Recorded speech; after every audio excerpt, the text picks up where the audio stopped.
This morning on DC News Now, people in our region and around the country receiving racist, threatening text messages. What local leaders are doing to keep you safe.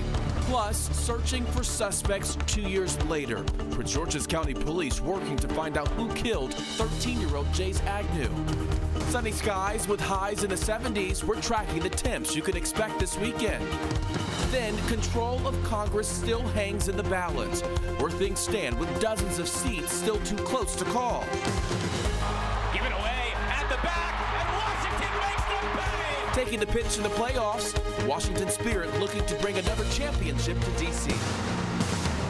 You're watching the station covering all of the DMV. This is DC News Now.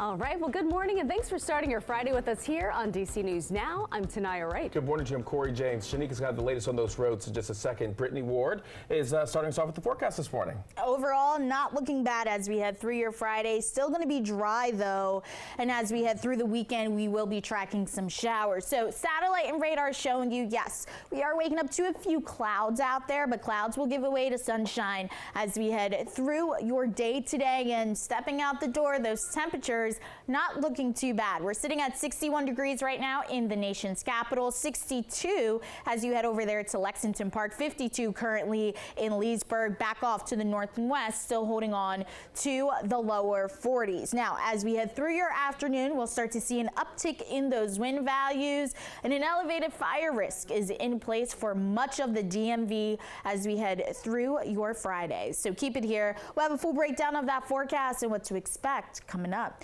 Shanika, how's the roads? All right, good morning. Top of the 6 o'clock hour. We are seeing a problem out in Northern Virginia. This is 395 heading northbound right through Shirlington, right near Quaker Lane. You have a tractor trailer crash. Again, that's moved to the right shoulder. So you're able to get by, but of course it's going to be a slow commute for folks out there, especially 395. Again, heading northbound. So from Northern Virginia, if you're heading farther into the district, if you're trying to head over that bridge, this is what you'll be stuck behind, like hitting your brakes, but after that you should be all clear, guys. All right, Shanika, thank you. Developing this morning, just a couple days after the election, a disturbing trend. Racist text messages referring to slavery being sent to black people across the country. Yes, now the FBI and other agencies are looking into the disturbing anonymous messages. Our Tosin Fakile live in Northwest this morning outside of the Attorney General's office. And Tosin, DC's AG, one of the agencies looking into this. It's Nia Corey, that's right. Good morning. DC's Attorney General and other agencies condemning these racist messages that were sent not only to black men and women, but also to students, including middle schoolers. And this message is coming just days after the election. Now, the wording varies, but the tone of the message very much the same among all the messages, which is sent about slavery. If you haven't seen these messages, take a look at your screen. This is one that was sent to a girl. The message says, in part, if you have been selected to pick cotton at the nearest plantation. It also reads, our exclusive slaves will be there by 11:45 to pick you up, and ends with, anyone who runs away or doesn't show up will be killed. Now, people reported receiving these messages in several states. The FBI says it's aware of these messages and is in contact with the Justice Department and other federal authorities on this matter. DC's Attorney General posting a message on X saying, in part, quote,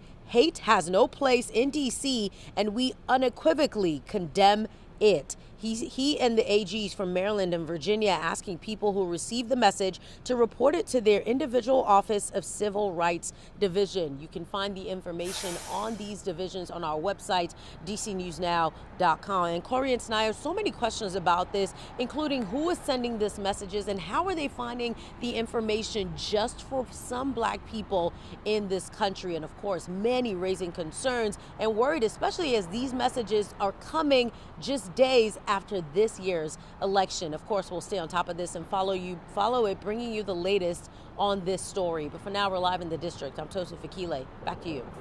All right, thank you, Tosin. And President-elect Donald Trump has named his campaign manager, Susie Wiles, as his chief of staff.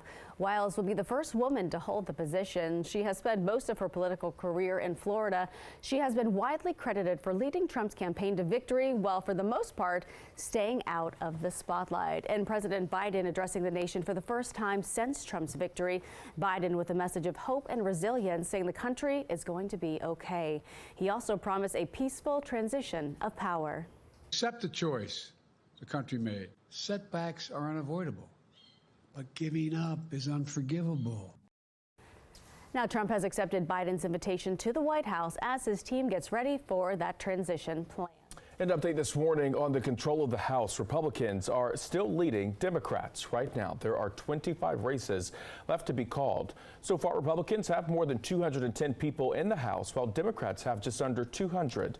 Political experts say many of the races left are still too close to be called, and it could be days before we have an answer for this chamber of Congress. And speaking of close races, Democrat April McClain Delaney starting to pull ahead of Republican Neil Peart in the Maryland 6th congressional race. She is now more than 4,000 votes ahead. That's with 87% of the ballots counted as of last night. Maryland election officials say the final tally could come late next Friday. The Board of Elections also says a candidate can file for a recount if the vote difference is under 5%. Today marks 2 years since a 13-year-old boy lost his life after he was shot in his front yard in Prince George's County, Maryland. Yeah, his case remains unsolved, but his family is turning their pain into purpose through a new foundation. Our Yamari Sase is live now this morning at police headquarters. So Yamari, what more can you tell us?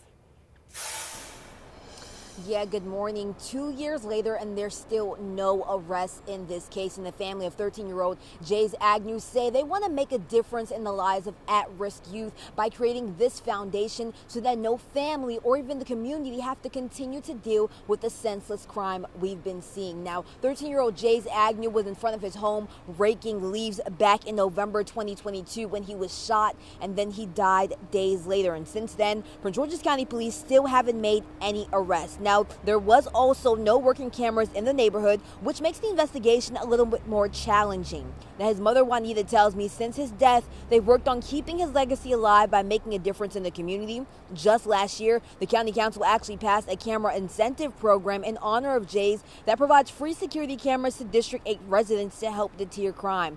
Now, his family is launching the Jays Agnew Foundation to help transform the lives of at-risk teens through mentorship, educational support, and even community outreach. I didn't get to see him develop into a young man. And that is important for me for healing, that although I wasn't able to do it for my son, I will be able to do it for other children who may be in need of that extra resource. Now, there will also be a gun awareness walk tomorrow at 2 p.m. at Benjamin Stoddard Middle School in honor of Jays. And for more information about the walk and even the foundation, you can visit our website, DCNewsNow.com. We're now reporting in Upper Marlboro, Maryland. I'm Yamari Sase, DC News Now. All right, Yamari, thank you. Also in Maryland, Prince George's County Fire says a firefighter is recovering after being injured while trying to put out a 2-story house fire in Piscataway. This happened Thursday afternoon, just before 3 o'clock near Livingston Road. Officials say the fire was so intense that flames were coming out of the roof. The battalion chief says the family, 2 adults and 3 children, lost their home. Never a good thing, right? You know, always in public safety, you see people on their worst day. I couldn't imagine what they're going through. Officials say the firefighter injured was taken to the hospital with minor injuries. They have since been released. Damage done to the home is estimated to be around $750,000. And take a look at this. Fairfax County firefighters rushing to put out a fire on Stratmead Street in Virginia overnight. You see them rushing there with the hose.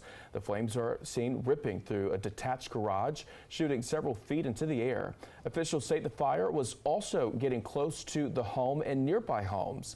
Right now, the fire is out. No word on the cause. Crews say no one was injured. And new this morning, a red flag warning is being issued today across the DMV. The warning is in effect from noon until 6 o'clock tonight. A red flag warning means that warm temperatures, dry conditions, and stronger winds can possibly create conditions for a rapid spread of fires. Some advice from the National Weather Service on how to stay safe. You can avoid throwing cigarettes or matches out of a moving vehicle. They could ignite dry grass on the side of the road and become a wildfire. You should also put out all outdoor fires properly and never leave a fire unattended. Sparks can blow into leaves or grass and ignite a fire. And our region does remain under a drought watch after months of low rainfall, which is expected to continue into the winter. Now, we have not seen rain in 36 days, which is a record dry spell. And people in the DMV are being asked to take steps to conserve water. You are being asked to monitor watering lawns and plants, sweep sidewalks and driveways instead of using a hose, avoid washing your car, fix any plumbing leaks, keep your showers to under 5 minutes, turn off water while brushing your teeth, and wash full loads of dishes and clothes. And the Assistant Director of Safety for APS tells DC News Now the safety and security of our students and staff is our priority. After every incident that occurs, we debrief and determine any necessary steps to enhance safety and security, end quote. This is about the incident that happened at Yorktown High School, where a former student walked on the campus and is being accused of trespassing. We know that 2 additional schools are now requiring students to show IDs in terms of entering any building. Right now, it is unclear if this will be permanent. Time right now is 6:10 on this Friday morning. In Frederick County, Maryland, 2 women working together to save a choking baby's life. That is right. They're now being honored for their quick actions. Now, a parent says this happened just after dismissal at Hillcrest Elementary School in September. The baby started choking and could not breathe. That is when Katie Erickson and Monica Martinez jumped into action. They performed CPR until paramedics arrived. Almost 2 months later, the county is honoring them for their quick thinking. Being able to hold her was just like this beautiful sigh of relief, and also being extremely grateful that we were all there to help her, and knowing that she was going to be okay. Now, both staff members say they were grateful that they were there. All right, 6:11 now on a Friday morning. Former President Trump heading back to the White House. Yeah, still hit this morning why some experts believe he could bring Virginia leaders with him. Plus, the Federal Reserve cutting interest rates again, how the change impacts your ability to make big purchases. But first, we are taking a live look outside. Brittany, oh, look, the sun is starting to come up, but it's a bit cloudy out there, as you can see. Yeah, you know, we are waking up to a few clouds, but clouds give way to sunshine as we head through your afternoon, so keep it here. We'll have a breakdown of that 7-day coming up.